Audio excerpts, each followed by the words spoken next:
میں مکہ شریف سے مدینہ طیبہ کی حاضری کے لیے جا رہا تھا تو ایک جگہ رستے میں رک کے نا، حج کے سفر پہ تھے ہم لوگ، تو رک کے کھانا کھایا تو کھانا اتنا اچھا تھا کہ میں نے کہا کہ ایک روٹی اور منگاؤ۔ کھانا کھا چکے، بل دینے کے لیے جب کاؤنٹر پہ ایک شخص پہنچا ہم میں سے، اس نے اس کو کہا کہ پیسے رکھ لو۔ کہنے لگا پیسے ہو گئے تمہارے۔ میں نے کہا کہ پیسے ہو گئے؟ کیا مطلب پیسے ہو گئے؟ ہم تو یہ 4-5 لوگ ہیں ایک گاڑی کے مسافر، تو یہی بیٹھے ہیں، تو پیسے کون دے گیا؟ تو کہنے لگے صبح ایک شخص آتا ہے اور وہ پیسے دے جاتا ہے، کہتا ہے نہ صدقہ ہے نہ خیرات ہے، یہ ایک تحفہ ہے، بس جو میرے نبی کے شہر جاتا رستے میں مسافر ٹھہرے اسے میری طرف سے کھانا کھلا دینا۔ میرا دل چاہا کہ میں اس کے لیے دعا کروں کہ اس کا جذبہ، محبوب سے محبت، غلامی۔ میں نے کہا نام بتا دے۔ کہنے لگے، وہ شخص کہنے لگا، پاکستانی تھا، کہنے لگا اللہ کی قسم ہمیں بھی نام کا نہیں پتا۔ اس نے کبھی بتایا ہی نہیں، وہ بتاتا ہی نہیں، کہتا بس جو تمہیں مسافر ملے نا محبوب کے شہر جاتا اور جہاں رک جائے اسے کھانا کھلانا، میں اپنے محبوب کے مہمانوں کی میزبانی کرنا چاہتا ہوں۔ او خدا کے بندو، نیکی تو اس کا نام۔ حضرت عبداللہ بن مبارک رحمۃ اللہ علیہ کوفے جایا کرتے تھے، رستے میں ایک سرائے تھا، آج کل ہوٹل ہوتے ہیں، اس موقع پہ سرائے تھے، مسجدوں کے ساتھ مہمان خانے بنے ہوتے۔ وہاں ایک نوجوان بڑا غریب تھا، اس کا شوق تھا لوگوں کی خدمت کرنا۔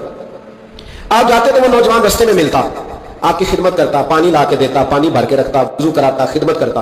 اکثر آپ علماء سے ملنے جاتے، علماء کوفہ سے یا کسی اور سفر پہ، تو اس رستے گزرتے، نوجوان بڑا اچھا لگتا۔ ایک دن آپ تشریف لائے، نوجوان وہاں نہیں تھا۔ آپ نے لوگوں سے پوچھا وہ کہاں ہے؟ کہنے لگے حضور غریب تھا، قرضہ بڑا چڑھ گیا، تو کسی نے مقدمہ کر دیا ہے، کوتوالے شہر گرفتار کر کے لے گیا ہے اور وہ بڑا ہی پریشان ہے، جس کے پیسے دینے ہیں وہ بڑا سخت ہے، اس نے اسے بڑا تکلیف میں رکھا ہے اور وہ عذاب میں ہے۔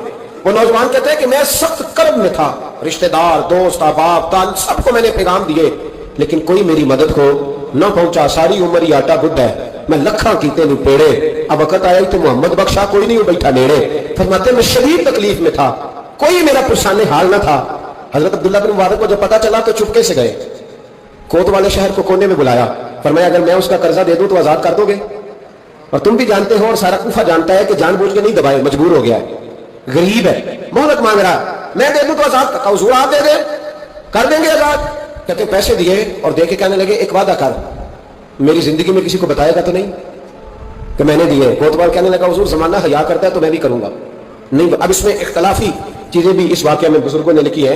حضرت عبداللہ بن مبارک رحمۃ اللہ نے پیسے چکائے، خود سفر پہ چلے گئے، کوتوالے شہر نے آزاد کیا۔ کہا کس نے دیے؟ کہا کوئی نیک تھا جو دے گیا۔ وہ شخص بڑا خوش ہوا، دعائیں دینے لگا، کہتا میں ڈھونڈنے لگا میرا محسن مجھے مل جائے، وہ ملے نہ کبھی مجھے، اس کے ہاتھ چوموں، اس کے پیر چوموں، میں اس کی نوکری کروں، میں تو غلام بے دام بن گیا، کوئی آیا چڑا کے چلا گیا۔ کہتے میں ڈھونڈنے لگا پر وہ ملتا ہی نہیں، بڑا ڈھونڈا، بڑا تلاش کیا۔ فرماتے ڈھونڈتے ڈھونڈتے تلاش کرتے کرتے عمر بیت گئی۔ جناب عبداللہ بن مبارک کئی دفعہ وہاں آئے تو وہ نوجوان کہتا میں نے بابے کو بڑی نصیحتیں کی، میں نے کہا حضور آپ بھی نیک ہیں، فلاں مفتی صاحب بھی بڑے نیک ہیں، پر نیک تو وہ تھا نا جو میرے پیسے دے گیا، میں انہی کو نصیحتیں کرتا رہتا، سمجھاتا رہتا۔ تو کہتے وہ مجھے کہتے دعا کر اللہ مجھے بھی ویسا بنا دے۔ عمر بیت گئی، زمانے گزر گئے، میں ڈھونڈتا رہا، میں اپنی نمازوں میں اسے دعائیں دیتا رہا، میں اپنے افطار میں اسے دعائیں دیتا رہا، میں حج و عمرے میں دعائیں دیتا رہا۔ حضرت عبداللہ بن مبارک بوڑھے ہو گئے، ضعیف ہو گئے، گھر سے نکلنا چھوڑ دیا، علیل ہو گئے۔ کوتوالے شہر برسوں بعد وہ جس نے مجھے پکڑا تھا ایک کونے میں مل گیا۔ میں نے کہا تجھے خدا کی عزت کا واسطہ مجھے بتا دے میرا محسن کون ہے؟ تو کہنے لگا اس نے مجھے کہا تھا زندگی میں نہ بتانا۔ میں کیسے بتا دوں؟ کہا تیری مہربانی، تو کسی طریقے سے مجھے بتا دے۔ کہتے ہیں وہ شخص کہنے لگا یار تو ان سے کئی بار ملا ہے، میں نے اکثر تمہیں اکٹھے بیٹھے دیکھا ہے، تمہیں نہیں پتا؟ کہا نہیں کون ہے؟ کہنے لگا حضرت عبداللہ بن مبارک، وہی تھے جو تیرے پیسے چکا گئے۔ وہ شخص کہتا ہے میرے پیروں تلے زمین بھی نکل گئی اور جو لگا کہ آسمان بھی ہٹ گیا، میں دوڑا، میں اسے ڈھونڈوں، کوئی بیٹھا ہوا مجھے دور دعا دیتا، میں ڈوبتا ہوں سمندر اچھال دیتا، ماتے ڈھونڈتا، سر پٹ دوڑتا۔ میں دروازے پہ پہنچا، جب میں دروازے پہ پہنچا تو میں نے رش دیکھا، کچھ لوگ گھر میں آ رہے تھے، کچھ جا رہے تھے۔ میں نے دوڑ کے ایک شخص سے کہا، میں نے کہا عبداللہ بن مبارک علیہ رحمہ کہاں ہے؟ کہنے لگا پردیسی کہاں سے آئے ہو؟ میں نے کوفے سے آیا ہوں اور اتنا بھاگا ہوں کہ پیروں سے نکلتا ہوا خون بھی مجھے روک نہیں سکا، دیکھو زخمی آیا ہوں۔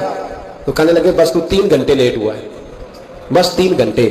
آج صبح کی اذان جب پڑھی ہے نا مؤذن نے تو عبداللہ بن مبارک مسجد میں تھے، جماعت ہوئی تو نماز میں تھے، اور اشراق ہوئی تو نوافل میں تھے، پھر وہ گھر آئے ہیں، سر سجدے میں رکھ کے کلمہ پڑھا ہے تو روح پرواز کر گئی ہے۔